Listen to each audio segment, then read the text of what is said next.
Ok, então estamos iniciando a gravação de hoje. Hoje, justamente porque é terça-feira de carnaval, nós vamos falar dos blocos básicos, né? Os blocos básicos. Então, dentro do conceito de blocos básicos, vamos dar uma olhadinha só na aula de ontem, né? Onde a gente mostrou para vocês esse slide que eu estou mostrando agora. Todo mundo está visualizando o meu slide? Sim, professor. Ótimo. Então, aqui, pessoal, a ideia é exatamente isso, ou seja, cada um desses retângulos que aparecem aqui são o que nós chamamos de blocos básicos do nosso CLP, né? Os blocos que compõem o nosso CLP, as partes principais que compõem o CLP. Tá? Então, a ideia da aula de hoje, né, dessa aula que nós vamos explorar hoje, é falar um pouco mais a fundo de cada um desses blocos, né? Então, eu chamei por esse slide da aula passada justamente para poder mostrar para vocês qual é a nossa ideia, né? Então, nós vamos explorar um pouquinho mais cada um desses blocos. Então, agora vamos ao nosso slide de hoje, a nossa aula de hoje. Esse material já foi disponibilizado para vocês, ou seja, foi a primeira coisa que foi disponibilizada, lá para as 18 horas eu coloquei esse material, de tal forma que vocês já pudessem tê-lo por ocasião das nossas aulas, né? Ou seja, para que vocês pudessem acompanhar. Mais uma vez, esse material foi feito pela dupla de professores aí, de tal forma que a gente tem profundo conhecimento a respeito dele, né? Então, muito bom, vamos lá, vamos iniciar os nossos blocos básicos. Então, o primeiro bloco que a gente quer falar diz respeito ao bloco das entradas, né? Bloco das entradas.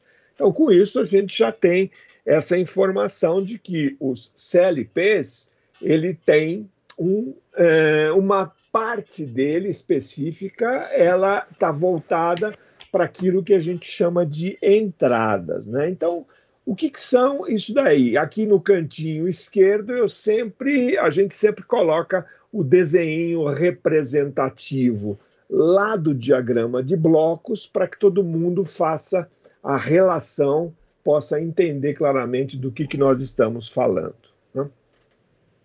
À medida que eu estou caminhando com a aula, se alguém tiver alguma dúvida, se alguém tiver alguma questão, alguma necessidade, é só levantar a mão. O professor Luiz está monitorando isso e ele dá a palavra para vocês, para que vocês possam tirar a dúvida no exato instante em que ela surgiu. Então, o que Tiago levantou a mão aqui, mestre. Tiago, você queria falar nesse momento? Professor, só pedir desculpa aí que minha internet deu uma caída no momento que você estava falando aí. Tá, tudo bem. Para você ficar tranquilo e não ficar receoso de perder o conteúdo, a gente já avisou anteriormente, né? E vamos avisar novamente. Essas aulas nós mantemos elas gravadas no sistema lá no vídeo do YouTube. Então não corre o risco dessa aula desaparecer em 20 dias, tá? Então você vai ter, mesmo que em alguns momentos a comunicação desapareça, você vai ter o conteúdo íntegro lá disponibilizado para você revisar a qualquer momento. Ok? Beleza, professor. Obrigado aí. Mais alguém? Alguma questão nesse momento?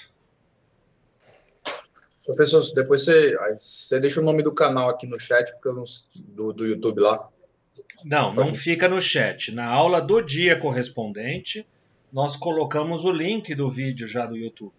Se você verificar a aula de ontem já está com o link lá colocado da aula de ontem. A aula de hoje estará com o link do vídeo da aula de hoje, e assim por diante. Ah, tá. Não tem canal, então. Tem um canal lá, mas a gente prefere organizar o conteúdo por conta do dia que eu ministrei. Porque senão, você é um aluno, imagina que você não assistiu a aula de hoje, tá? e você vai precisar saber o que foi que o professor ministrou na aula de hoje. Está lá no link da aula de hoje, entendeu? É uma forma que a gente tem para organizar os estudos de vocês, principalmente para vocês que, porventura, venham a perder alguma aula durante o semestre. Entendi. Fechado? Beleza. Então tá bom. A qualquer momento vocês façam isso, levanta a mão aí no caso, e aí no momento de intervalo a gente faz uma pausa e comenta o questionamento de vocês. Mestre, no momento acho que era isso só. Ótimo. Então, falando do bloco ou dos blocos das entradas, se a gente for olhar para esse bloco sob o ponto de vista elétrico, né? Então, eles possibilitam a conexão elétrica entre os dispositivos de campo e o processo interno do CLP. Ou seja, o que são esses dispositivos de campo? Esses dispositivos de campo são exatamente os dispositivos que fazem parte do meu processo, da minha máquina e do meu equipamento, que estão lá para monitorar as variáveis, para controlar determinados aspectos, por exemplo, ligar, desligar, acionar o remoto, acionar o comando local e assim por diante. Ou seja, nós vamos conectar esses dispositivos ao CLP. Ele vai ficar conectado, eles vão ficar conectados através de quem? Do bloco das entradas, né? Então é por isso que a gente pode dizer que eles, as entradas ou o bloco das entradas, fazem a ligação, eles são o elo de ligação entre o CLP e o que acontece no meio ambiente. E meio ambiente, para nós, a gente falou na última aula, mas não custa nada lembrar, né? Meio ambiente para nós significa o quê? Significa a minha máquina, que eu estou automatizando, o meu equipamento, né? Que é um conjunto de máquinas, ou o meu sistema, né? O meu processo, né? Imagine, por exemplo, um sistema siderúrgico, né? Composto de diversos equipamentos e de diversas máquinas. Então, as entradas fazem isso, fazem o elo de ligação entre o CLP e o que está acontecendo lá no meu processo, no meu equipamento, na minha máquina. Através delas, através dessas entradas, é que o CLP toma o conhecimento do que está ocorrendo nas máquinas, nos equipamentos ou nos processos, né? Se por acaso eu estou medindo uma temperatura, então eu estou lá com um sensor de temperatura, eu vou ficar sabendo o que está acontecendo com aquela parte da máquina onde o sensor está instalado, né? Se eu tenho a necessidade de acionar uma botoeira de emergência, eu vou ficar sabendo, quando falo eu aqui, eu estou me posicionando no lugar do CLP. O CLP vai ficar sabendo que precisa acionar ou desacionar alguma coisa porque a botoeira de emergência foi acionada, né? E assim por diante, né? Então, o bloco das entradas faz isso, né? Bom, muito bem. Então, já no nosso bate-papo aqui, a gente já percebe que eu tenho a possibilidade de ter dois tipos de entradas, né? Eu posso ter entradas digitais ou entradas analógicas, né? Eu posso trabalhar com sinais digitais e posso trabalhar com sinais analógicos, tá? Então, sinais digitais, só fazendo uma recordação, né? Vocês já, com certeza, já sabem disso, né? Sinais digitais são aqueles sinais que apresentam unicamente dois estados, né? Ou está ligado ou está desligado, ou está ativado ou está desativado, ou está energizado ou está desenergizado. Isto é, apresentam apenas dois tipos de sinais, né? Não existe meio termo, né? Não existe meio termo, só existe ou está ativado ou não está ativado. Por outro lado, um sinal analógico já é um sinal que varia continuamente. Ele pode variar continuamente, tá? Então, todo sinal que varia continuamente dentro de limites, a gente vai ver isso com mais detalhes um pouquinho mais para frente. Dentro desses limites, um limite inferior e um limite superior, ele pode variar ao longo do tempo, significa que nós estamos trabalhando com um sinal analógico. Tá? Estamos trabalhando com um sinal analógico. Muito bem, então vamos explorar o primeiro tipo de sinais e de entradas, né? Se eu tenho um sinal digital, significa que eu tenho que ter uma entrada digital no meu CLP, né? Se eu estou trabalhando com um sinal digital, claramente eu preciso ter uma entrada digital, ou seja, um bloco de entradas digitais. Muito bem, então aqui a gente colocou alguns nomes. Por que alguns nomes? Porque dependendo do fabricante que vocês estiverem trabalhando, esse fabricante pode chamar isso de um bloco de entradas, pode chamar isso de um módulo de entradas, pode chamar isso de um cartão eletrônico de entradas. Então, dependendo do fabricante, ele pode usar qualquer uma dessas nomenclaturas. Por isso que a gente está colocando aqui as nomenclaturas todas que os fabricantes usam. Como a gente salientou, o nosso curso ele é genérico, né? Ele serve para qualquer CLP. Então, essas entradas digitais podem ser bloco, módulo ou cartão do CLP, adequado para receber, né? Receber, por isso que ele está aqui enfatizado em vermelho, em letras maiúsculas, ele é adequado para receber sinais digitais, também chamado de sinais binários, né? Sinais em bits, né? Sinais digitais ou sinais binários. Mas também muita gente chama esse tipo de sinal discreto, né? Então, sinais digitais, sinais binários ou sinais discretos são a mesma coisa, né? A nomenclatura é que muda, mas eles são exatamente a mesma coisa. Né?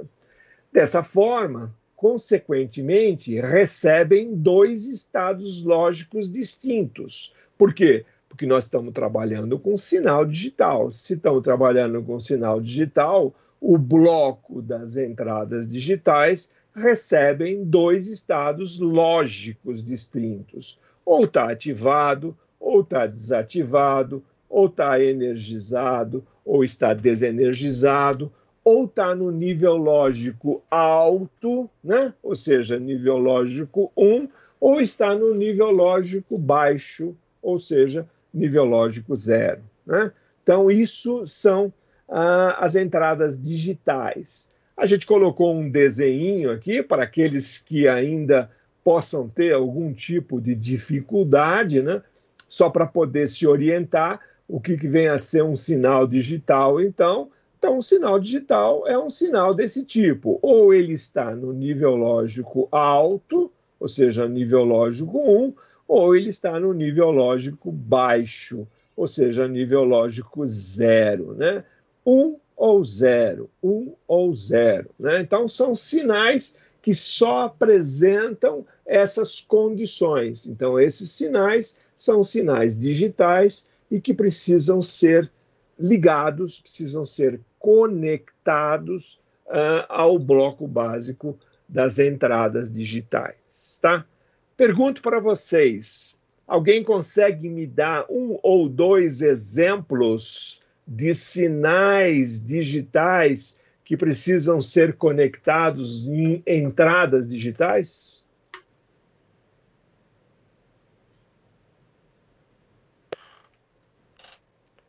Hello?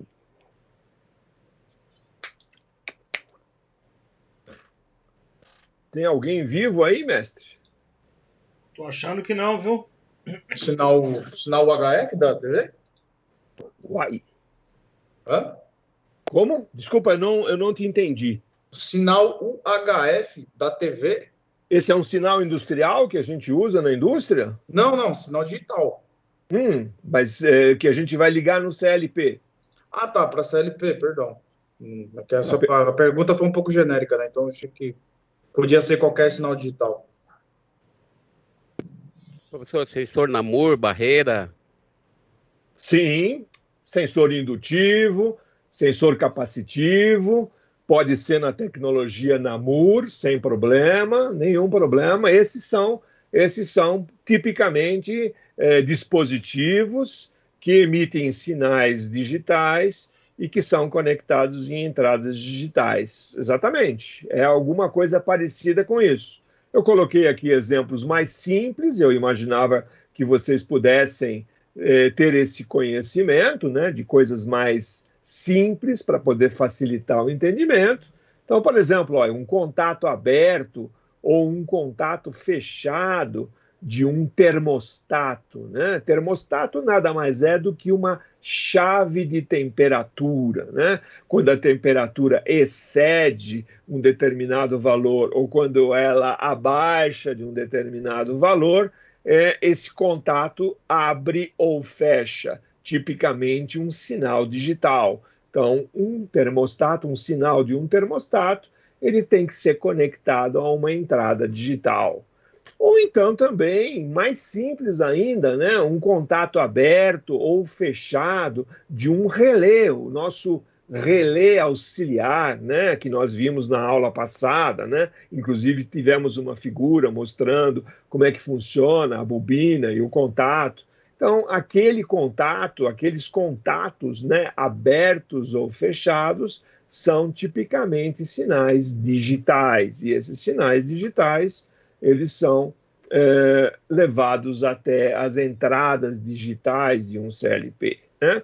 Temos também outra possibilidade, né? Uma botoeira, acho que todo mundo sabe o que é uma botoeira, né? Uma botoeira de liga, uma botoeira de desliga, uma botoeira de emergência, né?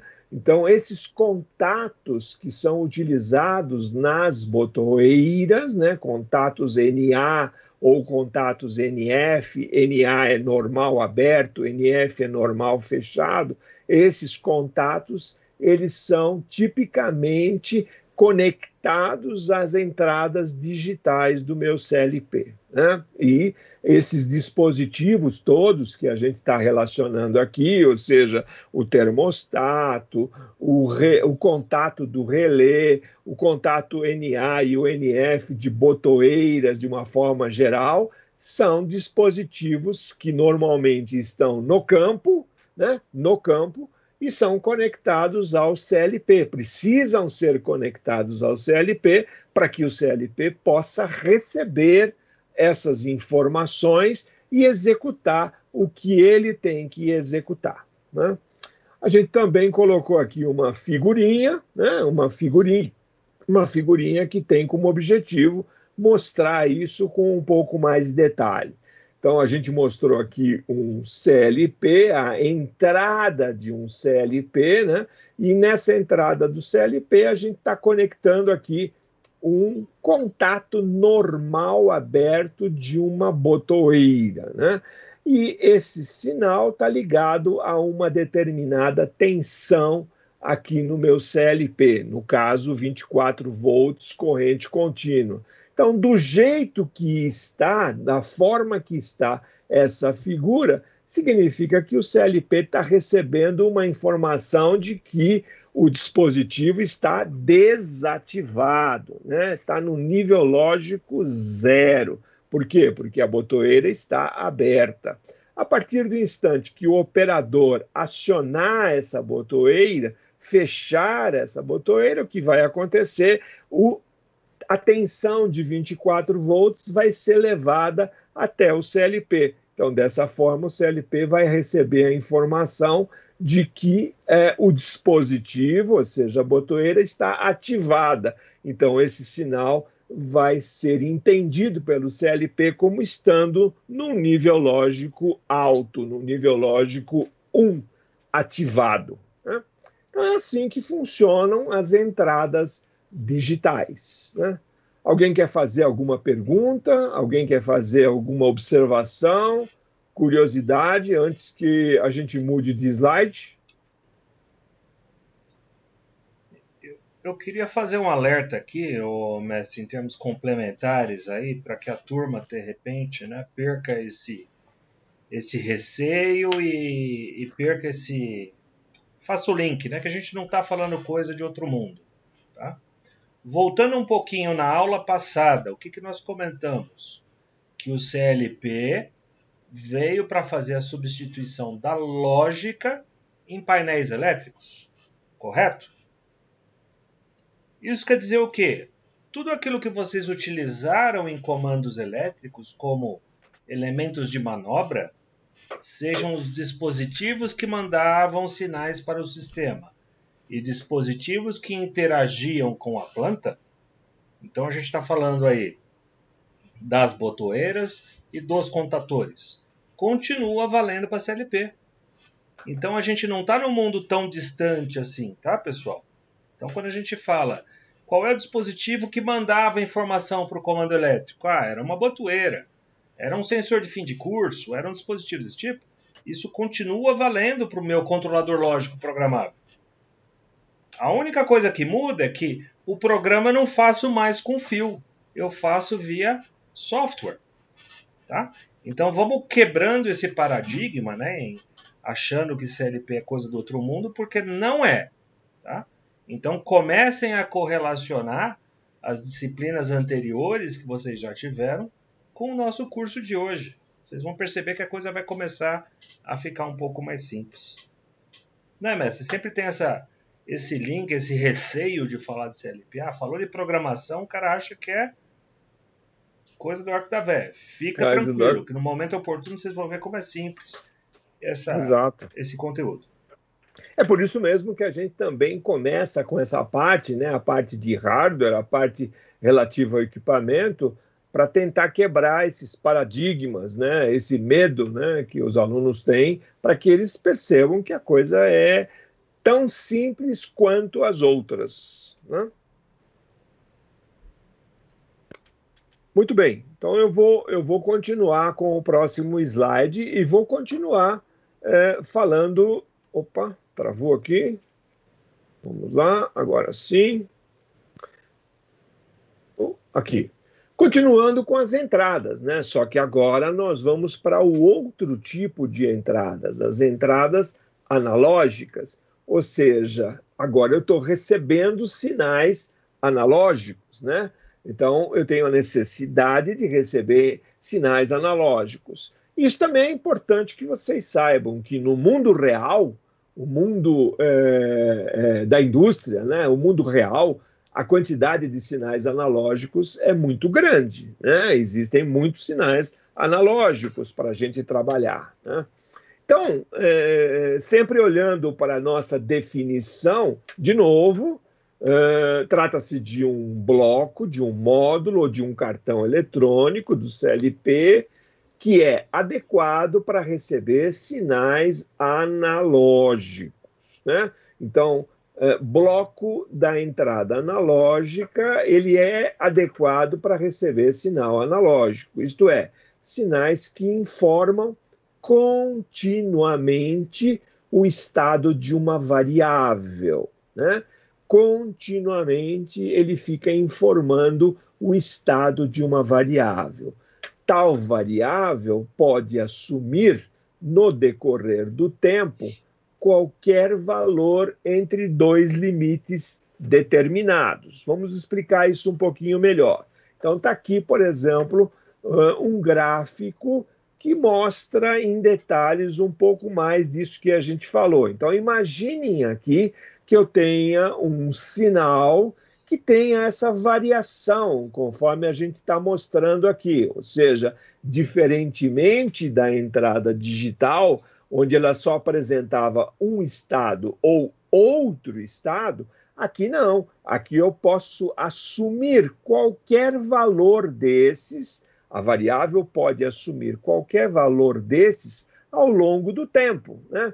Então, a preocupação é a seguinte: eu tenho um limite inferior. Qual é o limite inferior? É isso que eu estou mostrando aqui através do meu mouse, tá? E tenho um limite superior. Qual é o limite superior? É esse que eu estou mostrando aqui agora através do meu mouse. Então, esta variável, qualquer que ela seja, isso pode ser uma temperatura, pode ser uma corrente elétrica, pode ser uma tensão elétrica, pode ser uma pressão, né? Uma pressão quilogramas-força por centímetro quadrado, pode ser uma vazão, tantos galões por segundo ou tantas toneladas por hora, né? Posso estar trabalhando aqui com qualquer que seja a minha grandeza e qualquer que seja a minha variável. Se ela estiver variando continuamente dentro desses limites, significa que eu estou trabalhando com uma variável analógica.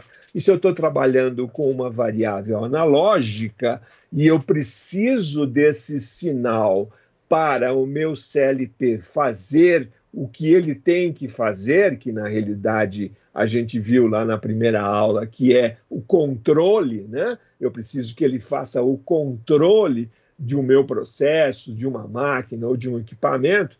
Então eu vou ligar esse dispositivo, esse sensor que está mandando esse sinal, eu vou conectá-lo a uma entrada analógica, tá? Isso é basicamente o que vem a ser um bloco de entradas analógicas. Exemplos, né? Exemplos na área industrial, né? Porque a gente está trabalhando com uma disciplina voltada para a área industrial, né? Então, um primeiro exemplo, não sei se todo mundo já ouviu falar, acredito que sim, né? De um termopar, né? Termopar, sem dúvida nenhuma, é o principal sensor de temperatura na indústria, né?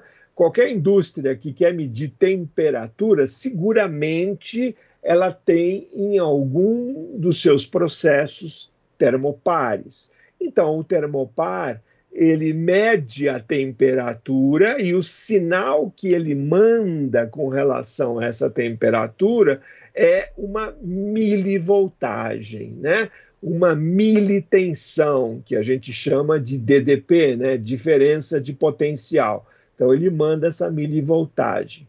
Então, por exemplo, se eu tenho uma indústria onde eu tenho um forno e eu quero medir a temperatura do forno, normalmente, quase 99,9% das vezes, eu vou ter termopares para fazer essa função. Então, esse termopar vai estar mandando um sinal de milivoltagem proporcional à temperatura. Então, se a temperatura varia conforme o nosso gráfico aqui do lado, significa que a milivoltagem também varia conforme esse gráfico. Então, essa milivoltagem é um sinal analógico e esse sinal analógico tem que ser ligado a uma entrada analógica. Tá? Entrada analógica do CLP. Isso para uma milivoltagem, mas eu tenho também exemplos, por exemplo, de sinais de corrente, né? Na indústria também, indústria química, petroquímica, metalúrgica, siderúrgica e assim por diante, a gente tem muitas necessidades de medir pressão, vazão, nível, né? E essas medições são feitas através de sensores, e esses sensores, eles continuamente fornecem esses valores, essas medições, né? E para isso a gente lança a mão daquilo que a gente conhece como um transmissor de vazão, um transmissor de pressão, um transmissor de nível, né? E esses transmissores, eles trabalham como transdutores, né? Eles convertem os valores das variáveis em sinais de corrente. E esses sinais de corrente, num padrão mundial, é um sinal que varia de 4 até 20 miliamperes. Ou seja, o limite inferior desse sinal é 4 miliamperes. e o limite superior é de 20 miliamperes. Então, conforme a grandeza que eu estou medindo, conforme a variável que eu estou medindo, eu posso ter essa variação presente no meu sensor. E esse sensor está mandando essa informação para o meu CLP, para ele receber, para que o CLP receba adequadamente essa informação, isso tem que chegar numa entrada analógica, tá? Numa entrada analógica. Para fechar aqui o nosso slide, tem aqui de novo um desenho que tenta ilustrar isso de uma forma mais, vamos dizer, mais fácil de entender através de uma ilustração. Então, eu tenho aqui um CLP, né? Eu tenho aqui um CLP, a entrada do CLP, e aqui, por exemplo, eu tenho uma medição de nível, né? Uma medição de nível contínua. Então, eu tenho aqui um transmissor de nível que vai mandar essa informação continuamente para a entrada do meu CLP. Só que como é uma informação contínua, como ele está medindo o nível continuamente, trata-se de uma informação analógica. Então, eu vou precisar de um bloco de entrada analógico, né, para receber essa informação que está vindo lá do meu dispositivo, do campo, da minha máquina ou do meu equipamento. Tá? Dou uma pausa aqui para ver se alguém quer fazer algum questionamento, alguma pergunta, alguma observação. Eu gostaria de fazer uma pergunta. Por favor, fique à vontade. Você deu esse exemplo prático aí. Então, de certa forma, a gente pode dizer que o tipo de dispositivo de sinal que eu vou usar, se é analógico ou se é digital, vai depender também do tipo de informação que eu quero receber, porque nesse caso, como você deu exemplo, como eu preciso de uma informação contínua, ou seja, eu preciso saber constantemente, em tempo real, o nível desse negócio. Então, e é isso que vai justificar o uso do sinal analógico e não digital? Ou isso, se eu usasse o digital nesse caso aí, também funcionaria, ou não? Não funcionaria. A primeira parte da sua pergunta é a que está correta. Ou seja, se você tem a necessidade de receber continuamente uma informação sobre a sua máquina, seu equipamento, seja de qualquer que seja a variável, a grandeza que você está medindo, se você precisa que esse sinal seja monitorado continuamente, você vai precisar escolher um sensor que te dê sinais analógicos. Se por acaso você não necessita que seja continuamente, basta você saber somente se determinada grandeza está num nível ou no outro, aí pode ser um sinal digital, né? Agora, se for contínuo para fazer um controle adequado, né? Para fazer o processo de controle adequado, sim, precisa ser um sinal analógico. Então é por isso que um sinal analógico ele acaba sendo mais preciso do que um sinal digital, né? Por exemplo, nos velocímetros do carro, o analógico acaba sendo mais preciso que o digital. É por causa disso? Porque ele consegue medir melhor a... Na realidade, não tem muito a ver com precisão, tem a ver com necessidade, tá? Precisão é uma outra coisa, né? Eu acho que isso, não sei se vocês tiveram aulas sobre as normas da ABNT que tratam de precisão, repetibilidade e tudo mais, né?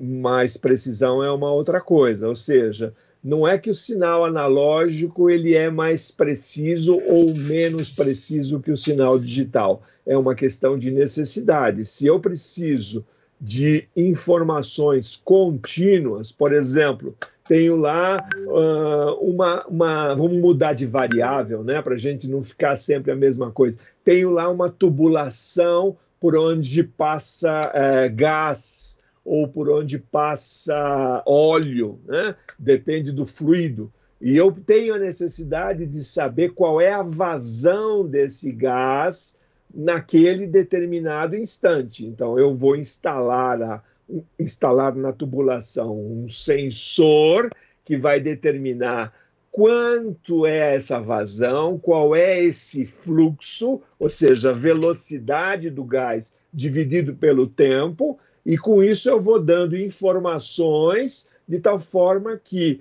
o meu CLP fique sabendo, olha, a vazão agora é tanto, a vazão agora aumentou, agora diminuiu, agora está um pouquinho mais, um pouquinho menos. De forma nenhuma eu posso deixar a vazão superar um determinado valor, senão eu posso ter problema nos meus equipamentos, ou seja, eu tenho necessidade de medir continuamente. Agora, esse mesmo processo, imaginem que eu não precise controlar essa vazão, eu simplesmente quero saber se existe vazão de gás ou se não existe.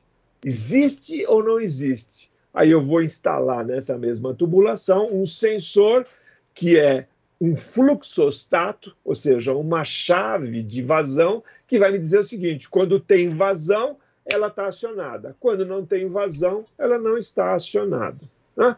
Então, não é uma questão de precisão, é uma questão de necessidade, ver o que é que precisa ser feito, o que necessita ser feito em cada processo, em cada equipamento e em cada máquina. Então, deixa eu ver se eu entendi. Por exemplo, no caso desse termopar, eu teria ali os dois limites, né, que seriam determinados, que, por exemplo, assim, exemplo, é um forno que chega ali a 100 graus. Então, ali, se eu preciso saber, vai ter o mínimo ali, que é 0, e o outro limite, que é 100, que é o que o forno chega. O sensor analógico me diria ali, agora está 30 graus, 40 graus, 50 graus, enquanto o digital só me diria se está quente ou frio. Exatamente. Ao invés de um termopar, você poderia usar um termostato, né? Um termostato. E fala, olha, quando a temperatura do forno chegar a 80 graus, eu quero que você feche um contato.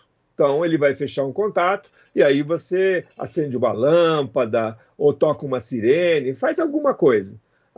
Quando a temperatura chegar a 10 graus, você me dá um outro sinal aqui, um outro termostato, que vai dizer o seguinte, chegou em 10 graus, então aí você vai fazer alguma coisa, vai aquecer o forno. Então, de novo, é uma questão de necessidade. Quando você usa um termopar, quando você precisa de uma medição contínua, para fazer um controle contínuo. Quando você usa um sinal digital, por exemplo, um termostato, é quando te interessa. Por exemplo, vou dar um exemplo prático, na máquina de café, que você vai lá no boteco tomar um café. Lá não precisa ter um termopar, né? Lá precisa ter um termostato, porque eu quero a água quente ou a água fria, né? Água quente ou água fria. Não vou colocar um termopar na máquina de café. Professor, pode falar. Queria tirar uma dúvida aqui. Todo equipamento analógico, eu tenho que passar primeiro por um conversor para depois ligar na saída digital do CLP, ou tem algum cartão que eu já consigo ligar direto? Espera aí, você misturou um pouco as coisas. Quando nós estamos falando de entradas analógicas, aí sim eu estou falando de sensores. Eu jamais vou ligar um sensor numa saída analógica do CLP. Tá? Se eu vou precisar de um sinal analógico na saída do CLP, eu vou precisar ligar num atuador, né? Atuador, não é um sensor. Sensor entra na entrada.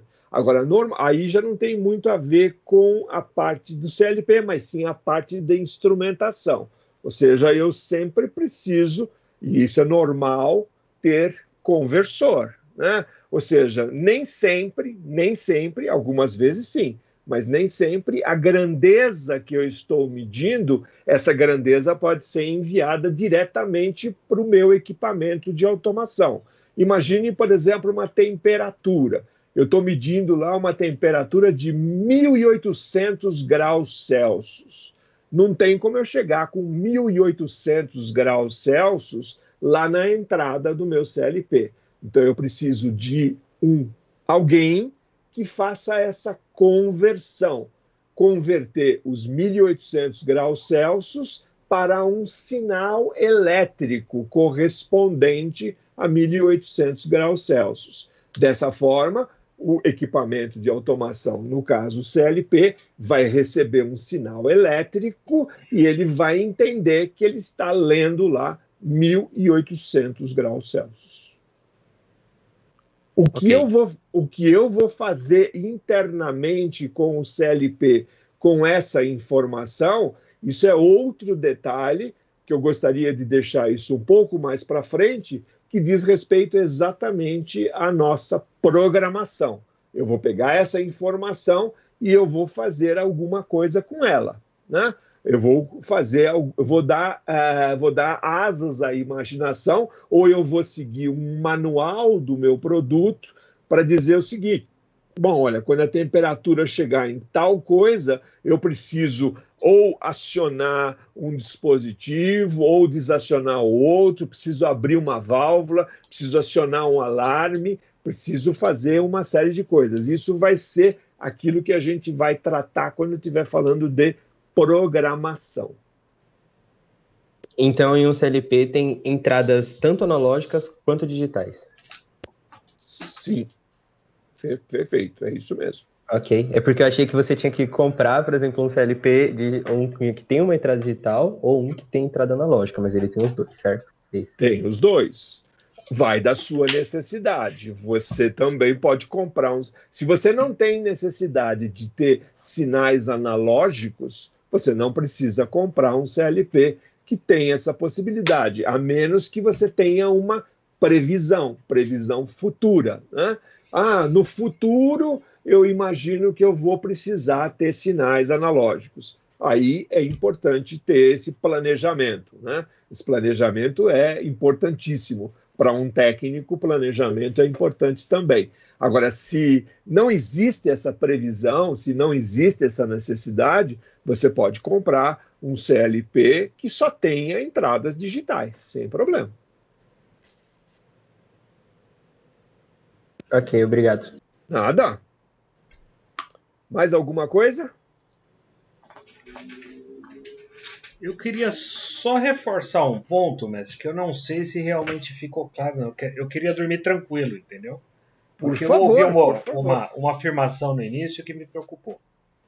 Quando a gente está falando desse continuamente na variável analógica, é o seguinte: toda e qualquer grandeza na escala continuamente está sendo verificada.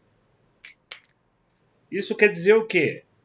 Um sensor digital ele não é contínuo? Não, pessoal. O sensor digital, assim que ele detecta a variação, instantaneamente ele também vai mandar um sinal para o processo. Só que ele vai mandar um sinal limitado. Cheguei ou não cheguei na temperatura, assim como o professor Farkas acabou de falar. Mas não é que o analógico é mais rápido ou é mais eficiente ou não. Mas sim, estamos trabalhando aqui com detalhamento do sinal que você quer medir. Toda grandeza física, né, na sua essência, ela é analógica. Temperatura é uma grandeza analógica, mas eu posso verificar se ela chegou ou não em determinado grau? Posso. Então eu simplifico a leitura com o sensor digital para poder baratear o processo.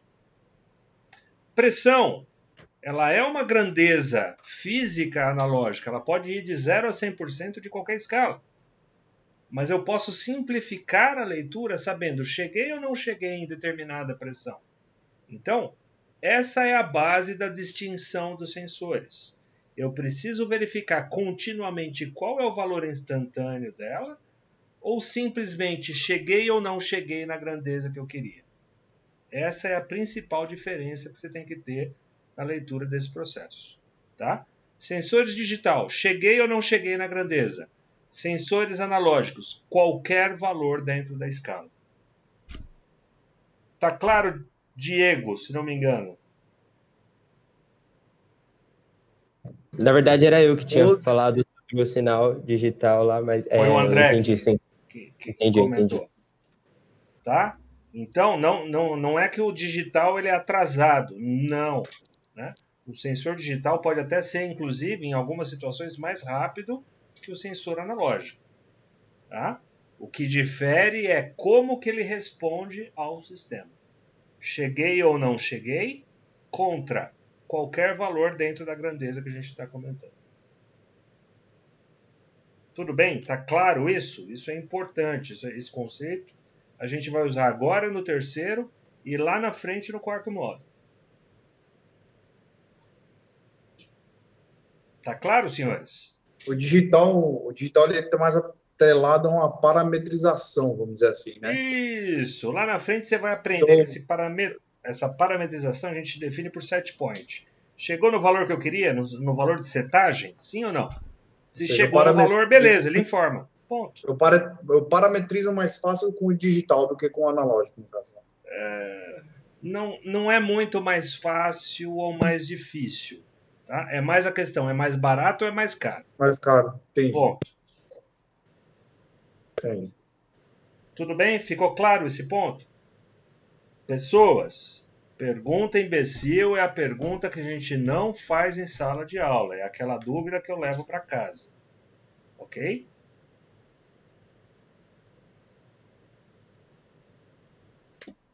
Messi, era isso. 45 Beleza. minutos de gravação, 8 e 5. A gente tem mais uns 20, 25 minutos aí. Perfeito, perfeito, perfeito. Então vamos continuando. Agora vamos para outro bloco básico, né?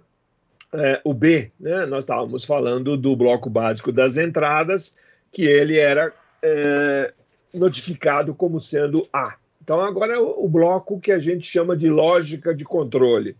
Opa, mas espera aí, você não falou nada de bloco lógica de controle. Tudo bem, vamos falar agora. Isso é uma característica sobre o CLP que é muito importante que vocês saibam, né? O que é o bloco lógica de controle? Na realidade, esse bloco é a junção, né? A junção entre dois blocos que a gente mencionou na aula de ontem. Que blocos são esses? O primeiro deles é a unidade central de processamento, né?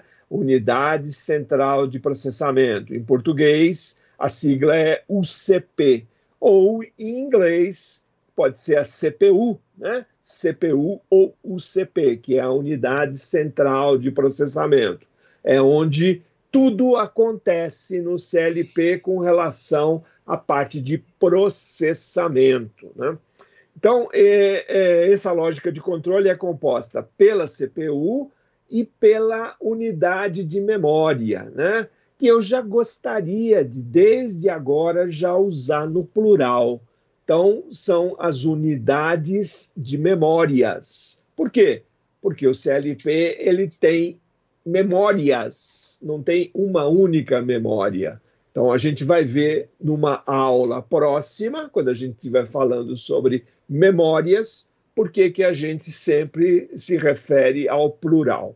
Então, o bloco lógica de controle, ele é a junção desses dois blocos, unidades de memórias e CPU, unidade central de processamento, né? E é nesse bloco, esse bloco lógica de controle, como eu disse, que acontece quase tudo que diz respeito ao CLP.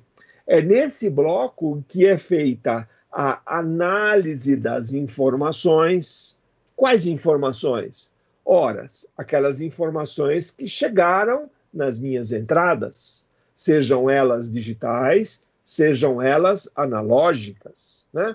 Então, é feita a análise dessas informações, é feito o processamento, ou seja, é aqui que eu comparo essas informações com os valores padrões, né?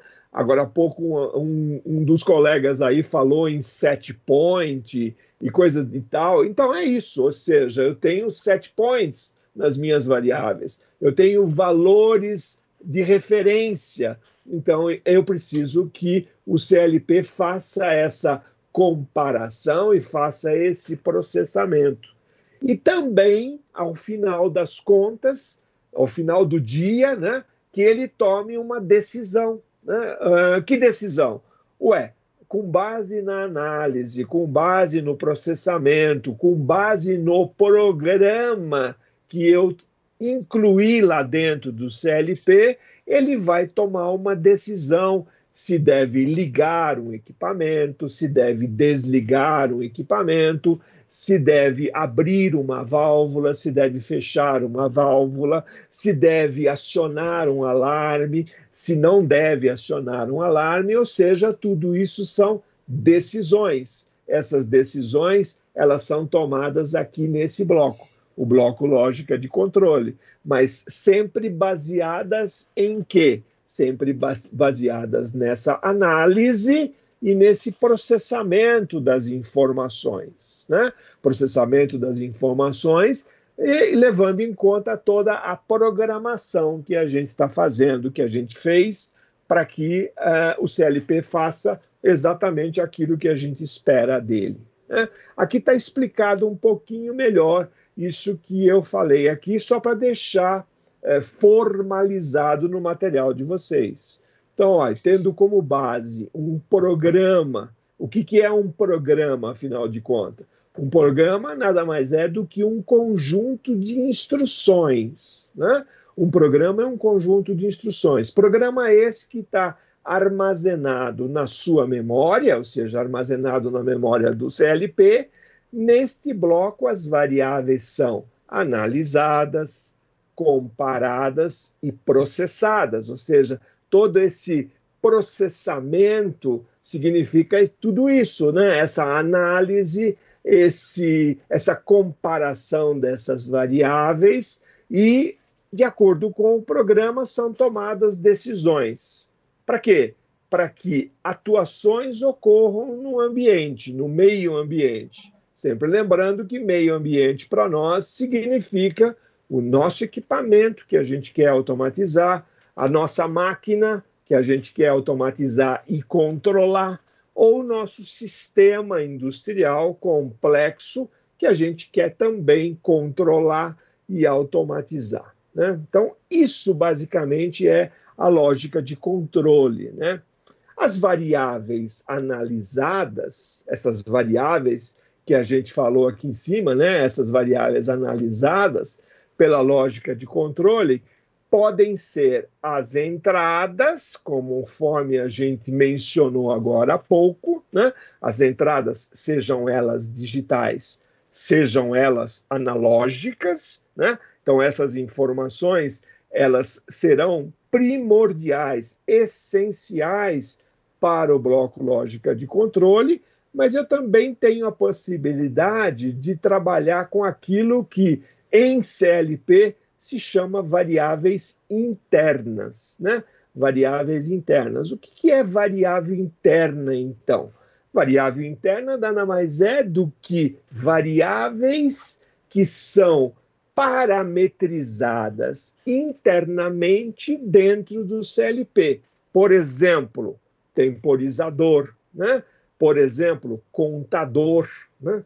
Então, por exemplo, temporizador. Temporizador, eu posso, dentro do meu programa do CLP, né, posso criar temporizadores. Então, eu não vou mais precisar utilizar aqueles temporizadores eletrônicos, aqueles temporizadores pneumáticos, né, que existem para que nos ajude na área de comando e controle. Não, o próprio CLP faz isso. Só que o CLP faz isso através daquilo que a gente conhece como variável interna. Então, por exemplo, a base de tempo que eu vou utilizar, se eu vou trabalhar em segundos, em décimos de segundos ou em centésimos de segundo, isso é um parâmetro, é uma parametrização que eu tinha que fazer.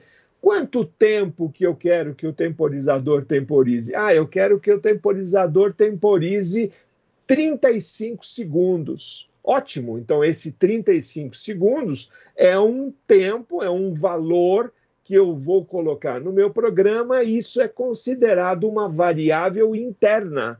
Ou seja, não é uma variável externa, não é um sinal que eu recebo externamente lá na minha entrada. Não, é uma variável que eu vou colocar através do meu programa. Tá? Então, por isso que é considerada uma variável interna. A mesma coisa serve para os contadores, né? Contadores, acho que muitos de vocês, né, devem já ter trabalhado com contadores eletromecânicos, mecânicos, né, que têm a capacidade de contar peças, contar eventos, né? A mesma coisa, eu não vou mais precisar utilizar esse tipo de contadores mecânicos e eletromecânicos. Por quê? O próprio CLP vai fazer isso, né?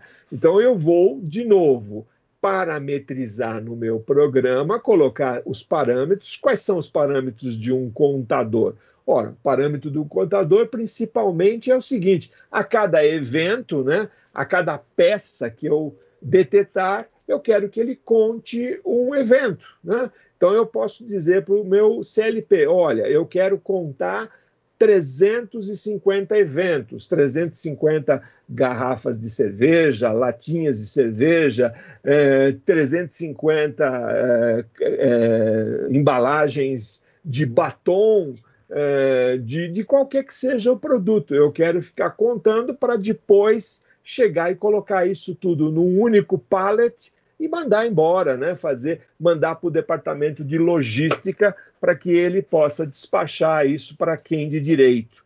Então, eu vou usar o quê? Parâmetros que não serão oriundos das minhas entradas, mas serão variáveis internas, que eu processo internamente, que eu parametrizo internamente. Por isso, são chamadas de variáveis internas.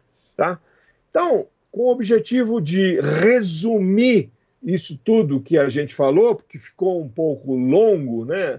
Ou ficou um pouco longa a minha explicação, o que é a lógica de controle? Então, a lógica de controle, ela se compõe de dois pedaços, né?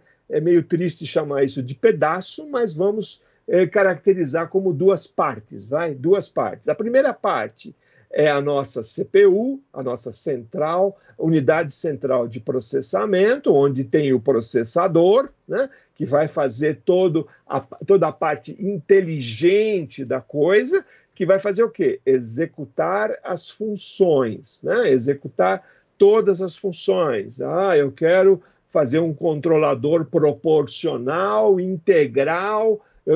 Tudo isso diz respeito ao desejo que eu tenho com relação ao controle. Ou seja, são funções que eu vou precisar utilizar do meu processador, da minha CPU.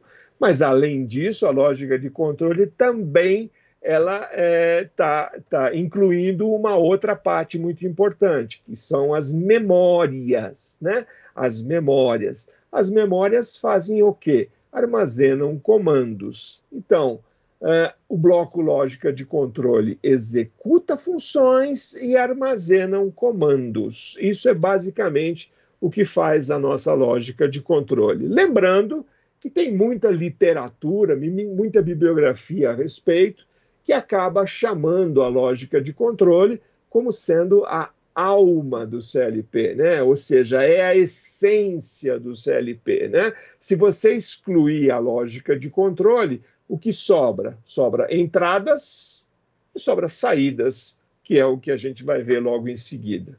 Mas dou uma pausa aqui para ver se alguém quer fazer algum questionamento, alguma observação, alguma pergunta.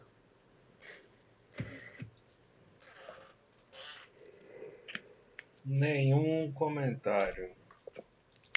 Nenhum comentário até agora.